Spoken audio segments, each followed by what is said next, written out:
சவித்ரிபாய் புலே என்பவர் இந்தியாவின் முதல் பெண் ஆசிரியரானதோடு பெண்களின் கல்விக்காக போராடிய முன்னோடி சமூக சீர்திருத்தவாதியும் ஆவார்.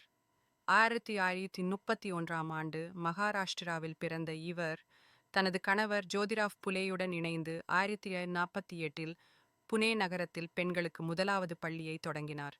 பெண்கள் கல்வி பெறக்கூடாது எனக் கருதப்பட்ட அந்த காலத்தில் பல எதிர்ப்புகளையும் தவறான பழிப்புகளையும் எதிர்கொண்டு கல்வி உரிமையை நிலைநாட்டினார். அவர் 18க்கும் மேற்பட்ட பள்ளிகளை சிறுபான்மையினருக்கும் கீழ்த்தர குடிமக்களுக்கும் நிறுவினார். குழந்தை திருமணம், சாதி வேறுபாடு, சதி போன்ற சமூக தீமைகளை எதிர்த்து செயல்பட்டார். சவித்ரிபாய் எழுதிய கவிதைகள் மற்றும் உரைகள் சமூக நீதி, பெண்களின் உரிமைகள், தலித் நலன் போன்றவை குறித்து வலியுறுத்தியவை. 1997ஆம் ஆண்டு ஏற்பட்ட பேரழிவு நோய் மும்பையில் நோயால் பாதிக்கப்பட்ட குழந்தையொன்றை காப்பாற்ற முயன்றபோது அந்த நோயால் பாதிக்கப்பட்டு அவர் இறந்தார். மனித நேயம் மற்றும் சமூக சேவையின் அடையாளமாக அவர் நினைவு கூறப்படுகிறார்.